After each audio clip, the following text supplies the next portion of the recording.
Познавательно и интересно прошла лекция историка, филолога, литератора, общественного и политического деятеля Станислава Лакоба. В начале выступления он отметил, что в этом году исполняется 130 лет со дня рождения видных государственных деятелей Абхазии Нестора Лакоба и Ефрема Эшба.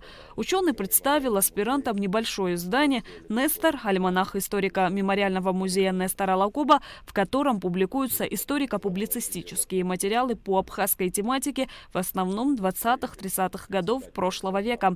Он подчеркнул, что много фактов того периода находятся в противоречии с тем, что происходило на самом деле. И в этой книге есть сведения, ранее не освещенные. Вот Берия был не причастен к репрессиям, что наоборот сократилось число осужденных, проводил либеральную политику.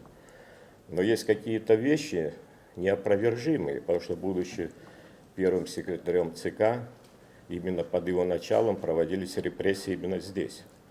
Я имею в виду в Грузии, в Закавказье, в Абхазии.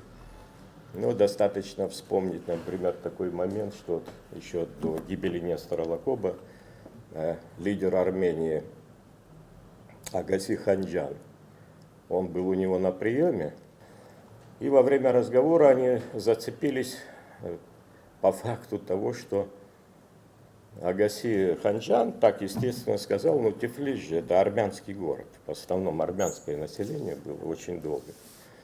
Вот. И произошел между ними скандал, стычка прямо там в кабинете. И то ли Берия, то ли люди Берии его застрелили прямо в кабинете у Берии. Потом его завернули в ковер, то есть это есть свидетельство об этом.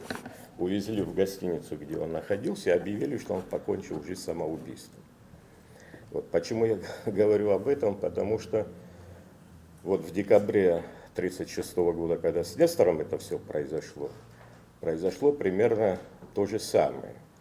Вот. Почему? Потому что Берия показал ему планы Абхаз переселен строя, переселение из районов Западной Грузии в Абхазию. И Нестор сказал, что это не будет только через мой труп, и между ними произошел скандал очень сильный. Говорят даже в общем, что Нестор ему нанес оскорбление физическое. Даже так. Станислав Лакоба рассказал аспирантам и о сведениях по задержанию Сарии Лакоба. В 1989 году, будучи депутатом Верховного Совета СССР, Владислав Арзенба получил доступ к архивным материалам в Москве по делу Сарии. Эти данные нашли подтверждение в Тбилисском архиве. На основе выписок и некоторых копий документов складывается четкая картина нечеловеческих пыток и истязаний, которые стойко и с достоинством переносила жена Нестора Лакоба. Из этих дел становятся известными многие подробности. Так, постановление об избрании меры пресечения Сарии Лакоба было объявлено лишь 29 августа 1937 года, а первый допрос произведен только спустя 3 месяца после ареста. А в 1937 году вот эти жесточайшие допросы, они производились 14 раз.